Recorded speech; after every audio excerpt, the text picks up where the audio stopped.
afternoon, everyone. Thank you for joining in on today's workshop, Mind Over Mood Mindfulness Tools for PMS Relief. I'm Simran and I am your host for the day. Before we start, I will briefly introduce myself. So, a little bit about me. I work with Mind Tribe as a trainee counselor. I have previously done my master's in clinical and health psychology. And as a counselor, I have supported clients with depression, anxiety, relationship issues, body image issues, and other challenges.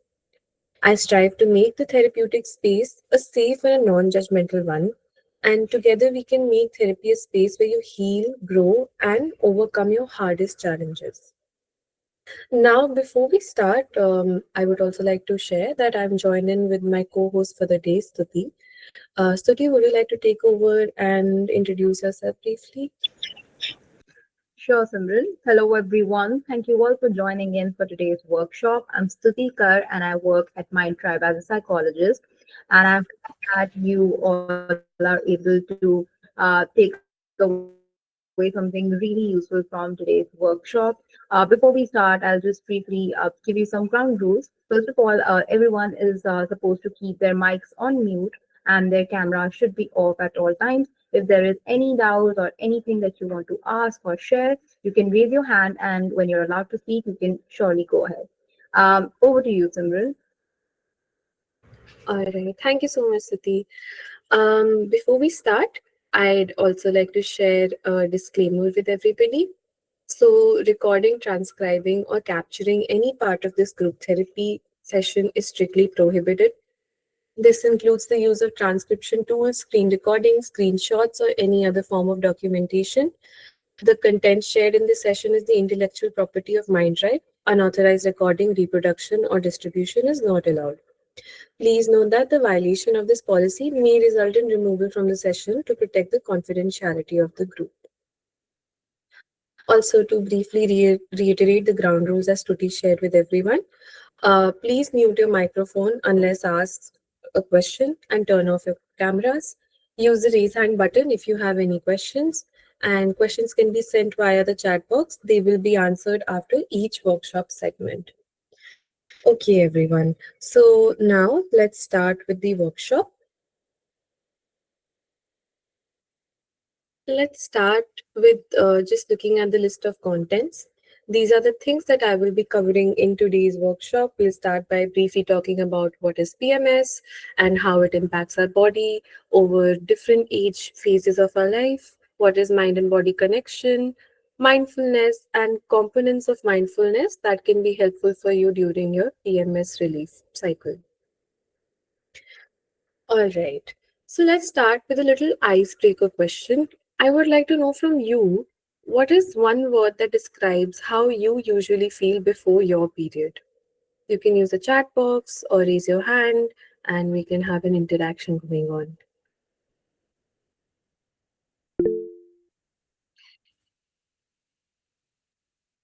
All right, a lot of responses coming in. Zainab says more emotional than usual. Gunjan says mixed, cranky, moody, anxious.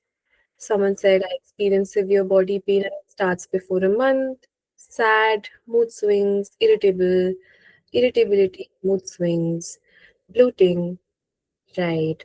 A lot of very relatable responses. All of us have been there where we have felt very cranky, irritable, maybe even angry and impatient, experiencing a lot of mood swings, something that comes with the PMS cycle. All right. Thank you for sharing your opinions on this. This was very insightful. So, let's start by discussing what exactly is PMS. So, PMS, or also called as premenstrual syndrome, is a group of physical and emotional symptoms that start 1 or 2 weeks before your period. Most women have at least some symptoms of PMS, and the symptoms go away after their periods start. The symptoms may range from mild to severe range. Let's talk about some hormonal changes that happen in this cycle. So, shifts in hormones and neurotransmitters can lead to a range of physical and emotional symptoms. Your estrogen and progesterone levels may fluctuate significantly throughout the menstrual cycle, with peaks and troughs that can impact your mood, appetite, and fluid retention. When it comes to our neurotransmitters, the changes in neurotransmitter levels, such as serotonin, can contribute to mood changes, including irritability, sadness, and anxiety during PMS. A lot of these things that you shared that you do experience during your PMS symptoms. And some other hormones like adrenaline and cortisol can also be affected by hormonal fluctuations, potentially leading to fatigue, increased appetite, and change in sleep patterns. So, what are some premenstrual syndrome symptoms? Let's start by talking about the physical symptoms.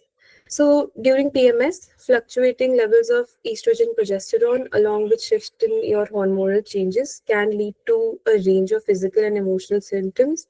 These hormonal changes affect our various body systems, they contribute to mood swings, bloating, and change in appetite. Looking at some physical symptoms that you may experience during PMS are breast swelling and tenderness, acne, bloating and weight gain, headache, joint pain, and backache. Some other emotional symptoms that you might experience are irritability, mood swings, crying spells, depression, anxiety, sleeping too much or too little. Sometimes you might also have trouble with concentration and memory, or maybe less interest in sexual or pleasurable activities. Moving on, let's talk about some changes that happen in our symptoms over time. So, our relationship with our menstrual cycle shifts throughout our lives. PMS symptoms are not fixed, they evolve with our age, our hormonal changes, and life events like childbirth or approaching menopause. Understanding how these changes affect our body and mood can help us respond with greater awareness and compassion. So, firstly, in adolescence, PMS may be irregular or unpredictable as the cycle stabilizes. The mood swings, acne, and cramps, these sort of symptoms are very common. So, once in your 20s and 30s, the symptoms may become more consistent and patterns may emerge. They might intensify due to stress, lifestyle, or childbirth. Lastly, when you enter perimenopause and menopause, which is usually your 30s to 40s, hormonal fluctuations can worsen PMS symptoms. Increased irritability, insomnia, or heavier bleeding may also occur. Finally, when you're in your post-menopause, the PMS symptoms typically resolve as menstruation ceases. But still, mindfulness remains helpful for managing emotional shifts during this transition. Okay, so let's talk about if you've noticed your PMS symptoms and if they have ever felt worse when you're stressed. So, if you're ever stressed and you're experiencing PMS, what changes occur for you? You can use the chat box again or raise your hand and we can have a conversation going.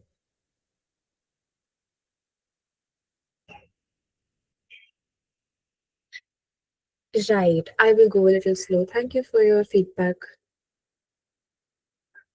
Okay, Zainab says that she always feels stressed out.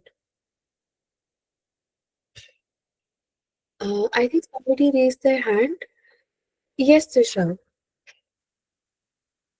Would you like to share something with us? I wanted you to explain about PMDD also. Right. So, thank you so much for your feedback, Lisa. This workshop is mostly modeled around PMS because PMDD in itself is very a huge, conversation, and it involves a lot of different things and complications around PMS. I will take your feedback in and ensure that we do address PMDD the next time around, along with PMS. Yeah, it's okay. All right. Somebody else has also raised their hand. Suprabhati, if I'm pronouncing your name correctly, would you like to share something with us? Yes, ma'am. Every time I feel like stressed, I feel like I'm feeling down. Nobody is around me. such I feel because I am living alone or apart from my home in hostel, and there is no roommate, and even my friend is there. Right. Thank you for sharing that with us. That can be very stressful, and in the case of a PMS, also, exasperate the symptoms that we might feel. It can, increase the intensity of our physical or emotional symptoms. Thank you so much for sharing that with us. I also see a lot of messages coming in. Janvi says that it gets worse and they feel anxious. Rida shares feeling of depression, sleepy all the time and irritated. Priya says it gets worse. All thoughts are intensified, feel very tired and weak. Feeling of loneliness surrounds the most. And Aditi shares that they feel anxious and loneliness and eating too much. All right. Thank you so much for sharing your insights on this. I think it is very relatable, and a lot of people might feel, a lot of sense of comfort knowing that other people also feel these emotions and physical symptoms when they're stressed out during their PMS or menstrual cycle. So, as you all shared, stress can affect the menstrual cycle in many ways. It not only alters our hormone levels, but it also reduces our energy that we have available for menstruation. So I did read a lot of people saying that they feel tired and weak. That does happen when we get stressed out during our PMS cycle, and we get very drained and we do not have a lot of energy. So, some specific effects of stress on our menstrual cycle are irregular periods. Your stress can disrupt the normal cycle length. It can, either lead to longer or shorter intervals between your periods. It can also change your flow. So it can either cause very heavy or very lighter flow than the usual flow of your menstrual cycle. Your periods can become very painful. Your PMS symptoms can also worsen. So painful periods happen due to increased progesterone levels, due to your stress, and they can also cause period cramps. As I previously mentioned, PMS symptoms are something that might worsen due to stress. So you might have higher intensity of mood swings or breast tenderness or bloating. And finally, if somebody experiences prolonged stress, it can also potentially impact our fertility. So, chronic stress can also affect fertility, and it can cause complications in the ability for women to conceive a child. All right, let's talk about mind and body connection. So, considering how PMS impacts both our emotional and physical parts of ourselves, it is very important to understand how our mind and body is connected. So, the mind and body connection refers to the intricate relationship between our thoughts, feelings, beliefs, and our physical health. It suggests that our mental and emotional states can significantly impact our physical well being and vice versa as well. This connection is like a two-way street, which means that both mental and physical health influence each other. The more we tune into what's happening in our bodies and minds, the more empowered we become to respond. So rather than reacting to our PMS symptoms, we become aware of them. But that does not mean that awareness doesn't make discomfort disappear. What it does is, when we become aware of our mind and body connection, it helps us notice early signals, it reduces the emotional spiral, makes us feel less overwhelmed, and it also makes us make kinder choices for ourselves and become more compassionate and caring towards ourselves. So, mindfulness is something that gives us a moment of space between what we feel and how we respond. And mindfulness tools or techniques are something that creates a harmony in the mind and body connection. So, this is what we will be exploring in this workshop as well. how we can, maintain that connection between our mind and body through mindfulness, and how we can make PMS symptoms, more tolerable and less intense for us. All right. So, what exactly is mindfulness? This is something that I have been saying since the start of our workshop. So, for a lot of us, we may not know what mindfulness is. So, mindfulness is basically the practice of paying attention to the present moment. It is about being fully engaged in the current experience rather than dwelling on our past or worrying about the future. It is a non judgment observation.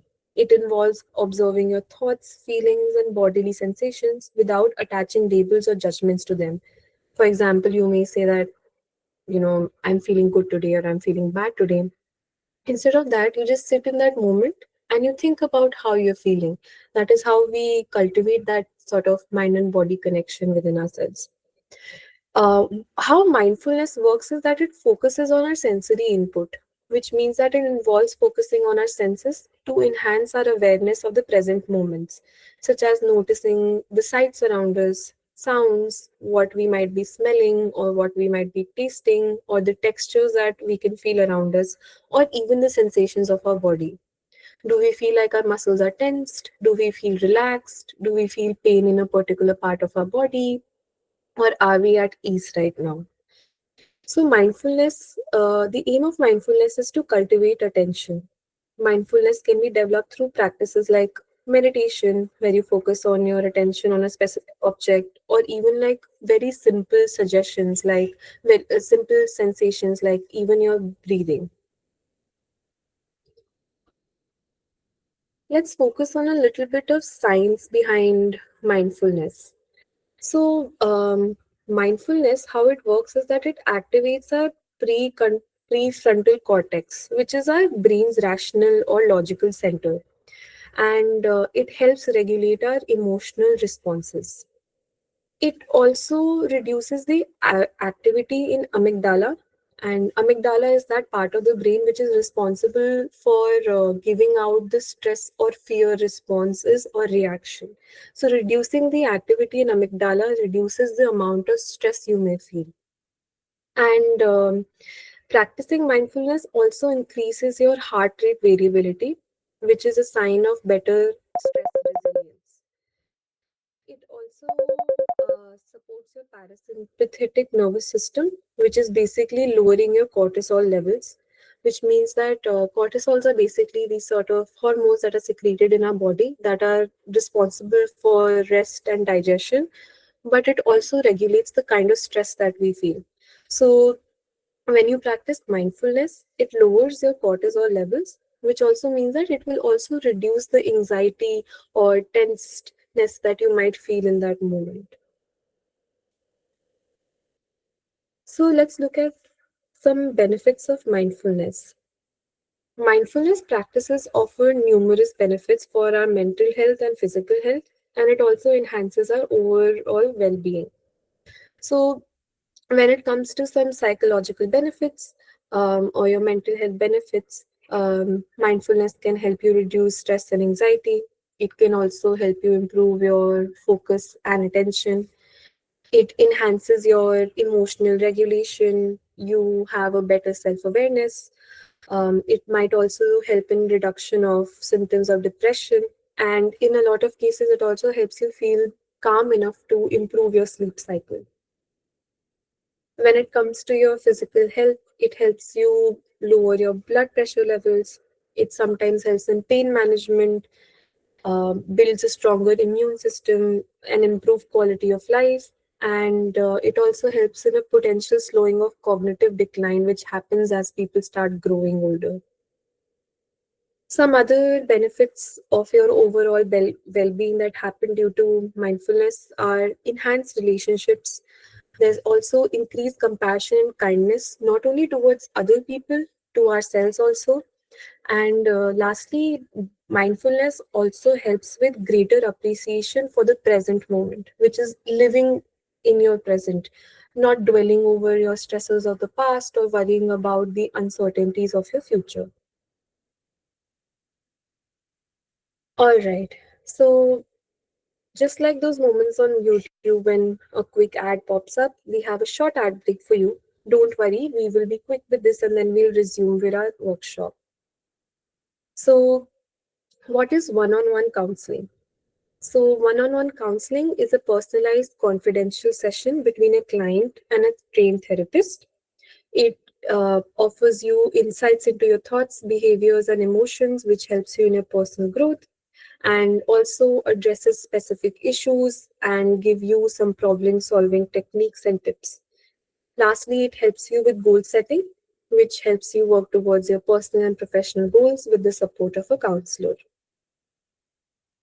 So, some counseling misconceptions. Let's bust a big myth over here. Many people think that counseling is only for those people who are unwell. That's not true. Counseling is for anybody who wants to be the best version of themselves. Counseling helps you make better relationships, more friends, academic success, and career advancement. So, why choose Mindtribe Counseling? We have highly talented counselors. Our team consists of experienced and skilled therapists. We offer affordable charges. Counseling sessions range from rupees 800 to 5,000 depending on the seniority of the counselor in our team. And the first session is at a minimal cost of rupees 249.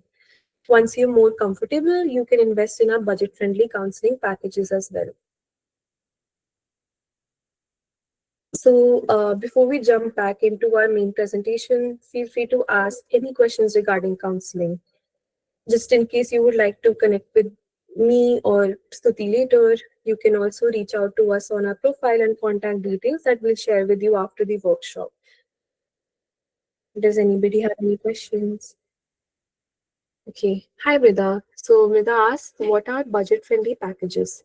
Vrida, so packages are something that you can invest in where you buy sessions in bulk. They can range from 4, 6, or 12 sessions. When you buy them in bulk, they are priced at a slightly lower cost. You can always check that out on our website as well. We have a section where you can look at the packages. Each psychologist, according to the level of seniority in our team, has a different cost for each package. I hope I answered your question, Mita. All right. Aditi asked, how frequent are the sessions? Hi Aditi. So sessions usually happen on a weekly basis. It depends on your mutual availability, yours and your counselors. But it is usually recommended that sessions take place within 7 to 10 days of your previous session. I hope that was helpful. Any other questions before we dive in?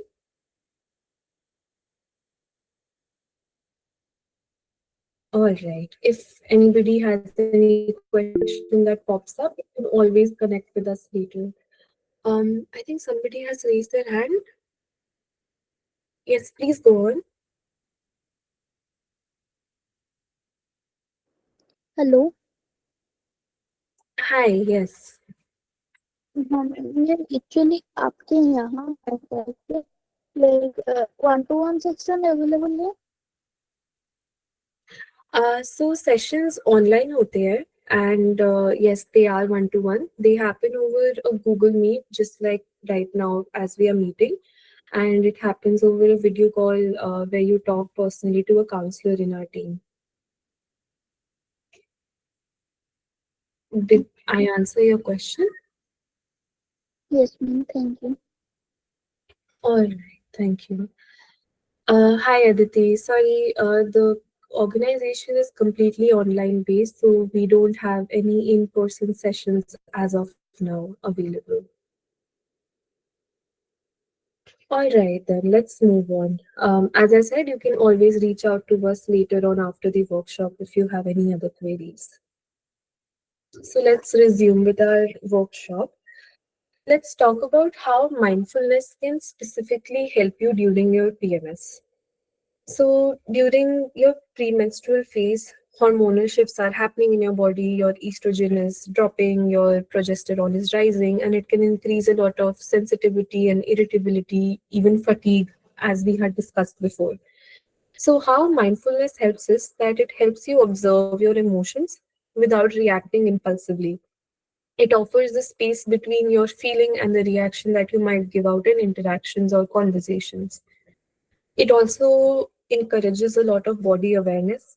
It helps you notice tension or discomfort early on and respond with a lot of care and kindness towards yourself. Mindfulness practices also reduce rumination, which is the overthinking or the emotional spiral that you might experience due to anxiety. It helps you control your mood swings and also reduces the self criticism, which is very common during PMS. So, practicing mindfulness, simply pausing to breathe or check in with yourself, can transform how you experience this phase. Let's start with the more interactive bit of this workshop. So, introducing the first bit of mindfulness, which is breath work. So, as it says on the slide, breath work is the conscious practice of controlling the breath to influence how we feel physically, mentally, and emotionally. It's used in many traditions, from yoga and meditation to modern therapy, and it helps you reduce stress, boost your energy, increase focus, and promote an emotional balance. By tuning into the breath, we shift from autopilot to an awareness motion.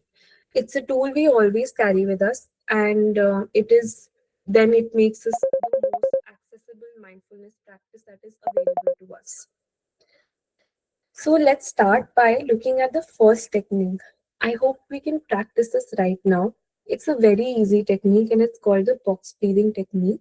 So whenever you are ready to try this out with me, give me a quick thumbs up and I will give you each instruction and we can together go through this technique and help you understand it better. All right, I'm seeing some thumbs up in the chat. Okay, so first, I hope everybody has a comfortable position that they're sitting in. They're sitting comfortably, and I hope you sit with your back straight, with your chest a little out. Firstly, let's close our eyes because this can help us focus on our breath and follow my each instruction as I give it out. Once you have closed your eyes, start slowly inhaling through your nose for a count of 4. 1, 2, 3, 4. Now hold your breath for a count of 4. 1, 2, 3, 4. Now slowly exhale through your mouth for a count of 4. 1, 2, 3, 4. Now hold your breath again for a count of 4. 1, 2, 3, 4. Give me a thumbs up if you followed and if you could see your breath, inhaling and exhaling. Would anybody like to share how they felt practicing this breath work?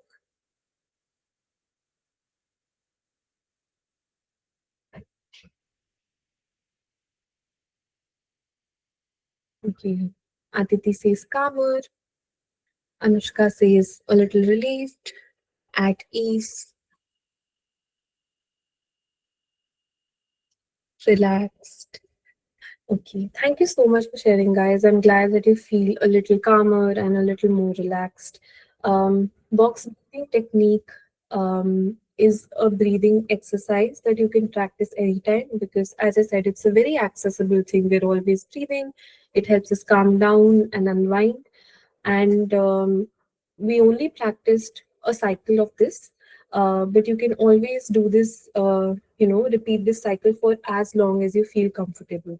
Don't worry, at the end of the workshop, I will also be sharing this with you so that you always have it at handy and can practice if you ever feel stressed out or if you ever feel anxious. It is very helpful in such moments for yourself. Another breathing technique that I recommend and that you can follow is the 3 count sigh breath, which, as it says over here, is the 478 breathing technique. where you close your mouth and you inhale through your nose for 4 seconds.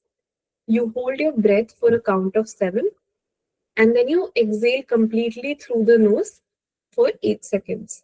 And with this breathing technique as well, you continue the cycle until you think that you're feeling comfortable and more relaxed. So you can try either of these breathing techniques, whichever works for you better.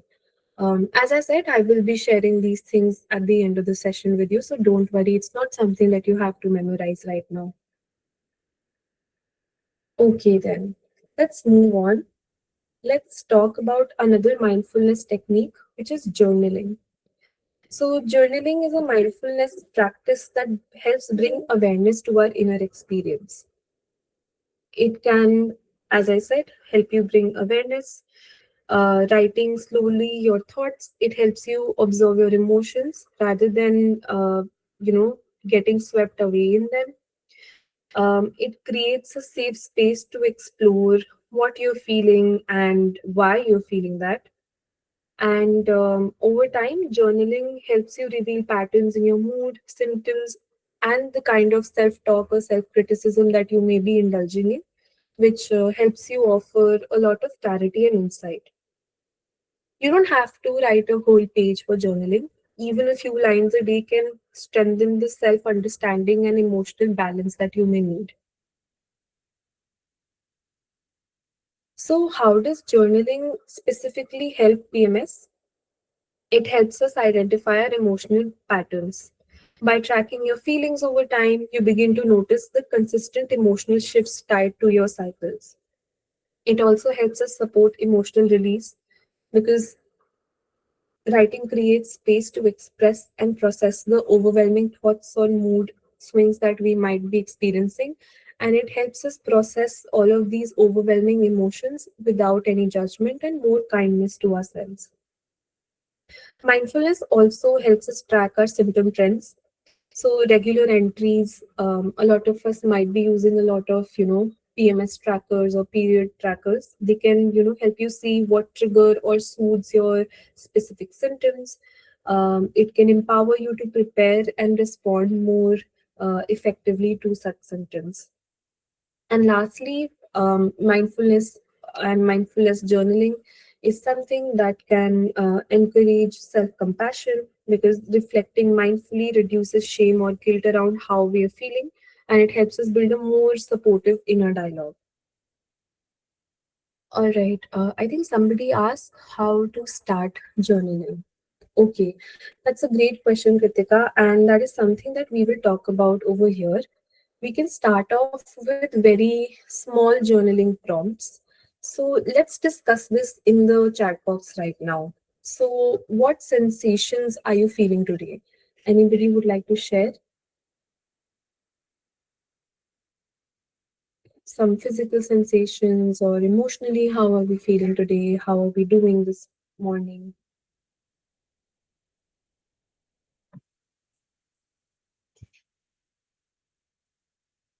All right, Mita says emotionally low. Janvi says a little tired, emotional, feeling indifferent, anxious, uneasiness in chest, loneliness, upset, restless, guilty, anxious. All right. Thank you for sharing, everybody. As you see, all of us are not alone in feeling such negative feelings. And the first thing to do with mindfulness or mindfulness journaling is to acknowledge and have awareness about the sensations that we are feeling in the present moment, to always ground ourselves in the present. Let's look at how we can think more about this. So, this is something that might help other people also bring in awareness about their PMS. So, let's talk about this one. So, what are some situations or thoughts that tend to trigger your strongest PMS reactions? Feel free to use the chat box to share your experiences. I'm sure that once you open up, other people might also realize that they have had similar experiences. Right. Madhumita says not being enough, fear of staining. That's an anxious thought that all of us have while we're on our period. Very common to all of us. feeling of abandonment, neglect from others, right? Very stressful thoughts and very anxiety provoking thoughts that all of us experience sometime in our lives. All right, thank you so much for sharing. Now, let's think about how we can offer ourselves more kindness during PMS.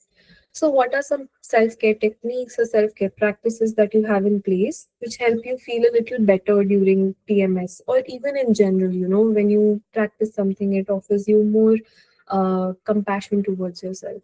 What that might be? It could be maybe watching your favorite TV show, going out for a walk, spending time with your loved ones, or maybe eating your favorite snack. Anything? Would anybody like to share?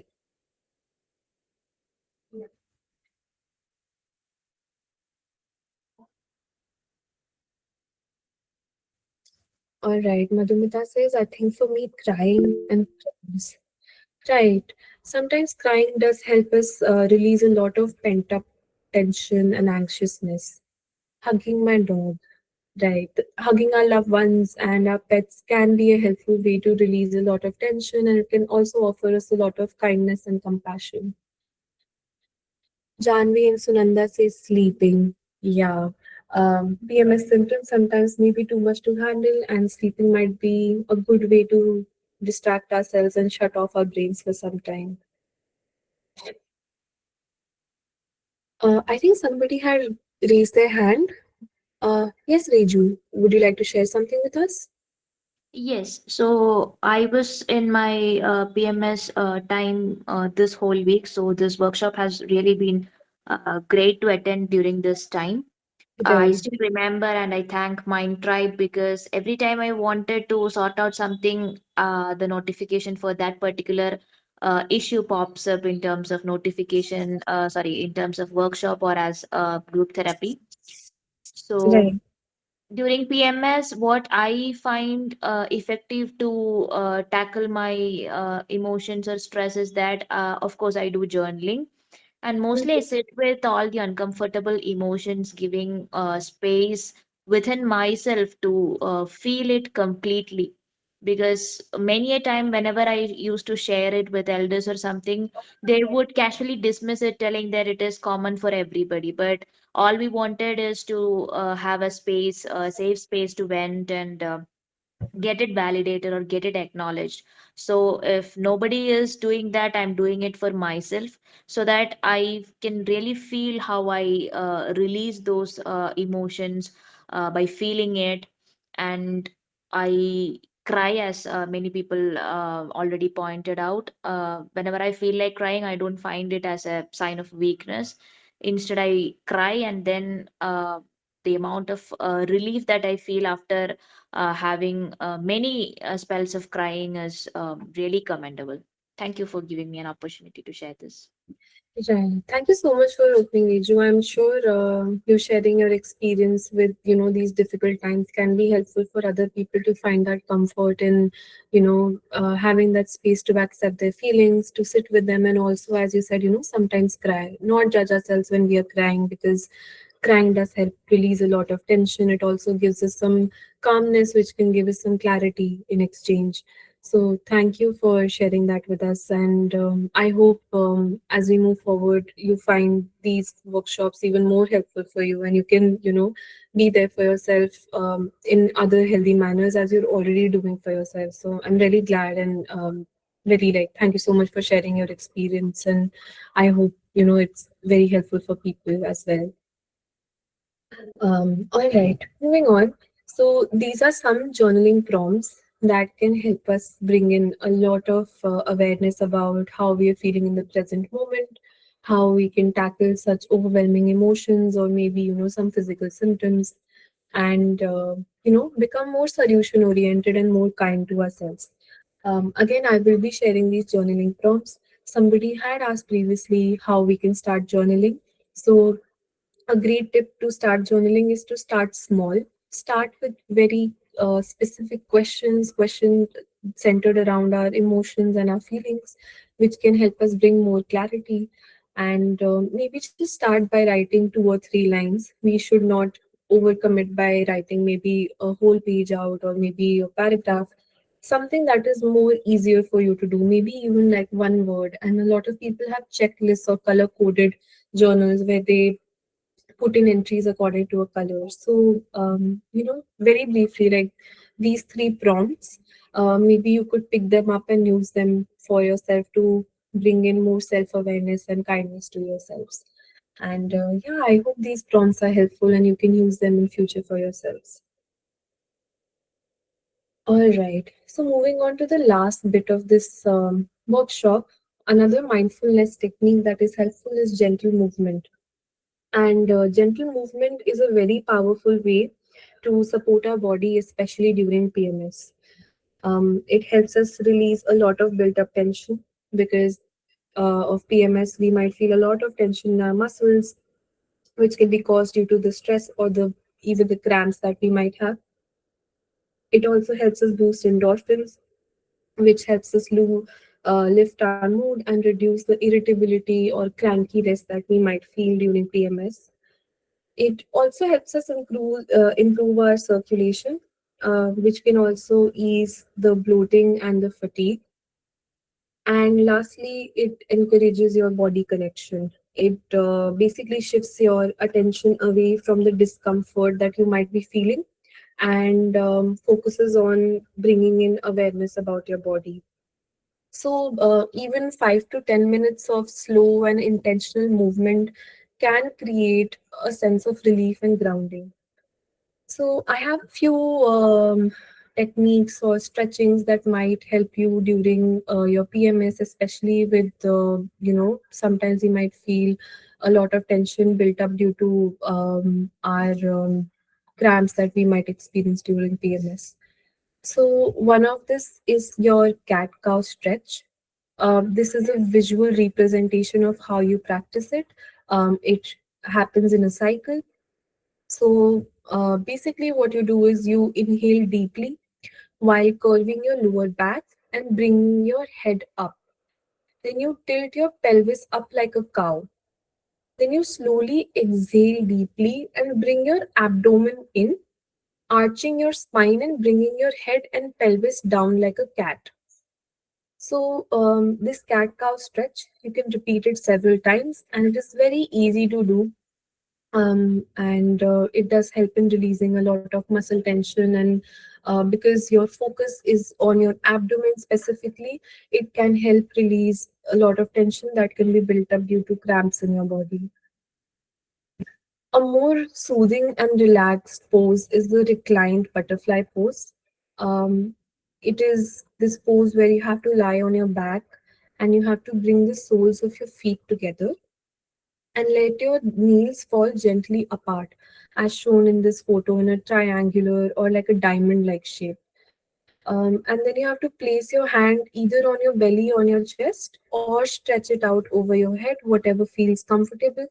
And you have to stay in this position for 2 to 5 minutes and breathe in and out slowly and deeply. Stretching your hand over your head sometimes can be difficult initially. So it is recommended to start by maybe putting your hands over your chest or your stomach, where you can also feel your breathing movement. Once you start feeling your breathing movement, your body and mind also feels a significant connection with each other, and it can help you feel much more calmer. As shown in this photo as well, sometimes people might find it helpful to put a surface beneath them, like a soft pillow, because it may be tough to arch out our legs or knees apart like this without, having a lot of flexibility. So people who might not have a lot of flexibility can use to put a pillow or, a surface beneath them to help them at ease. All right. Any questions regarding these poses? These were more centric around your physical symptoms of bloating and cramps and muscle tension.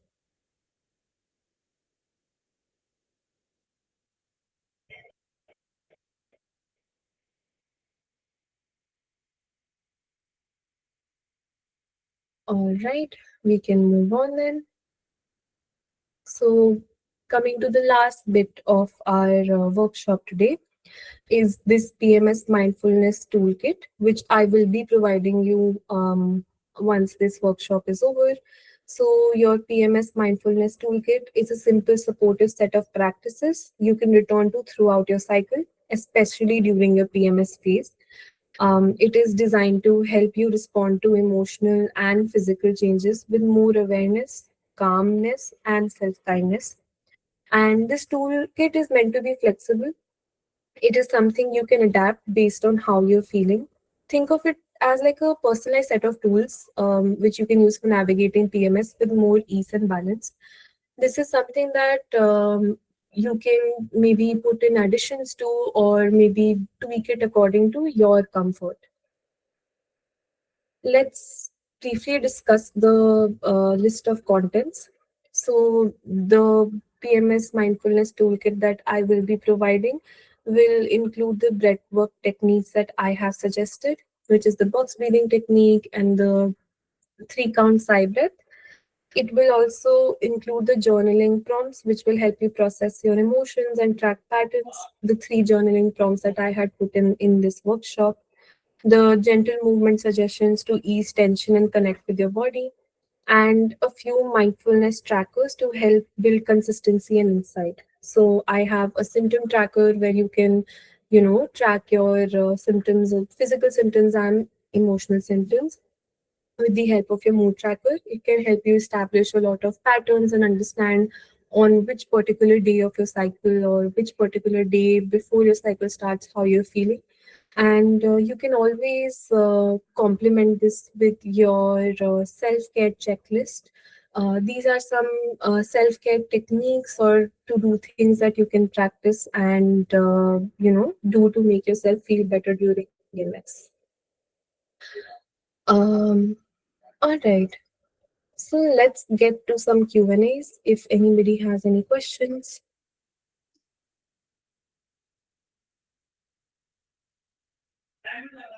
Okay, so somebody shares that there is so much weird thing I experience. I don't like eating food till the time my periods are done. After a week, I like eating food back again. And otherwise, in periods, I used to feel like just don't serve me food. All right, Janvi. Thank you for sharing that with us. Um, it is a very common experience. PMS also causes loss of appetite. It may be helpful to track your emotional and physical symptoms and understand maybe where this feeling might be stemming from. What might help you is also to keep yourself hydrated and have a lot of hydration based foods. So these are like fruits like watermelon or cucumber, because these are very lightweight fruits. They don't make you feel very heavy. So maybe by starting small, maybe by hydrating yourself, creating that space within your body for appetite might help you, create some energy to eat something. Um, Somebody says, will checklist be shared on WhatsApp? Yes, Aditi, I will be sharing the checklist once this workshop is over. Duja Priya says, it feels like no food can soothe me during that time. Can you please show the emotional symptoms slide and explain a little? I missed that part. Right. Give me a moment, Duja. I'll just scroll back to that slide.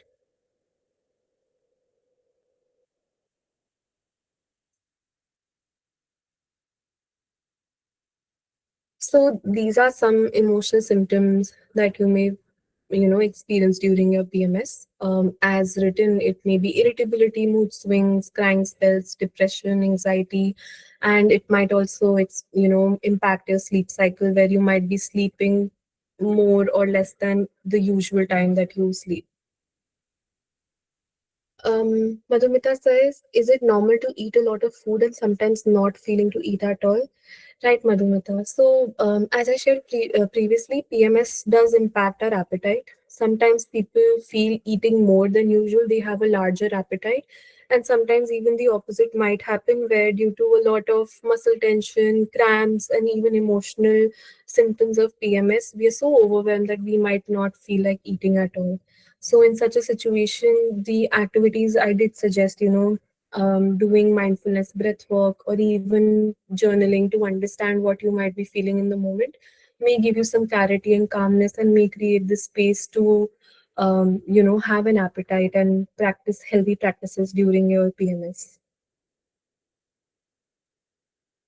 Vidya shares, sometimes I feel like there's nothing which can bring joy to me. Everything I like not helping when I am in stress or pre-menstruation. Right, Mridha. Thank you so much for sharing that with us. And that can be very stressful, right? Not experiencing pleasure or joy out of the things that we usually like to follow. In such a scenario, it might help you to practice a little breathing techniques to help you feel a little calmer and more connected with your body, and maybe tuning in with some self care techniques.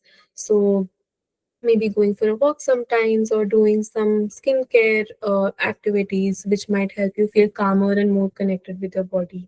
It might also help you journal about what emotions you are feeling in that moment and where they might be coming from, and creating that space to accept them, to sit with them. Usually writing about our overwhelming feelings, they might make us feel a little stressed, so exercising breath work might help you feel a little more calmer. uh, oh, thank you so much, Janvi. I'm so glad that it was helpful for you. Sunanda shares that they get brain fog during periods. Yes, Sunanda, that is completely normal during periods, and thank you for bringing this up. It is a very important symptom. We are so overwhelmed emotionally and physically, and our hormonal levels are fluctuating so much that our body usually is drained of its regular energy, and it can cause a lot of brain fog. As I said again, very important. Maybe tune into the present, practice some breath work, and ask yourselves what are some sensations that you might be feeling physically and emotionally, and how can you help yourself in such a situation? What are some things that you like to do usually? Some hobbies that you might like to practice that can help you feel a little more clearer and have clarity. We can start just by bringing in some clarity about our body and our emotions, and take steps to make ourselves feel better. I hope that helps you a little bit. Okay, Zainab shares, does journaling have to be on paper, or can we do it on our notes app on the phone? Yes, Zainab. As you very well shared, Notes app is something which is very accessible to us. What does happen is, preferably it should be done on paper, because when we physically engage in the activity of journaling and we feel holding the pen or maybe holding the paper down, our sensations are engaged. You hear the scribbling of the pen happening on the paper, so it helps us bring our awareness to the present more.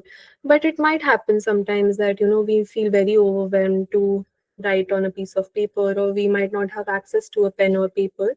So it is a good practice to start journaling on your phone, and creating that sort of maybe a folder, or like a just like a notes notepad where you just write about your feelings and your sensations.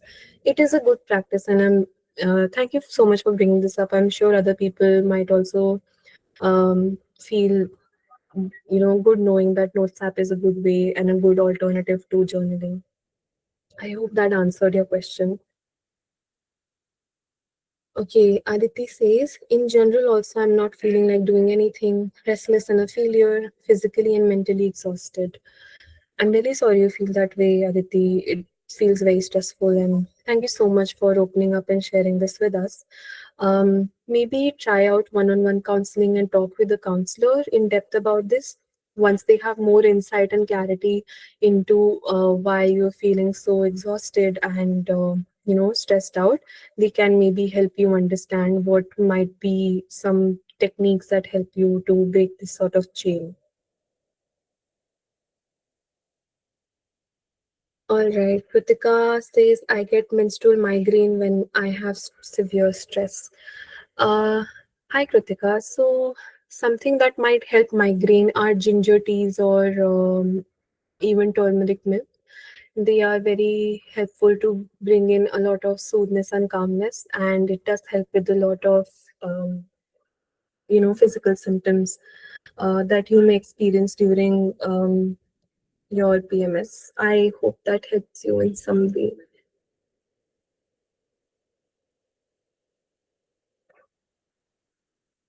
All right. Zainab says, is there any good app that helps with journaling, like a digital diary with prompts? Zainab, I'm not aware of any journaling app that might have prompts for you. Usually, some are those which have like a rating system for a day, or maybe like a color coded thing or an emoji kind of thing. But there are some that you can keep like a diary, or even, just like looks like your standard notes app. So day one is a, popular choice for journaling. My diary is one which is your daily diary journal sort of thing. There's one called Life Organizer as well. So you can look into that maybe.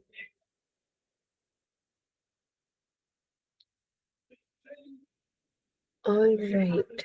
Any other questions? Otherwise, we are done for today and today's workshop.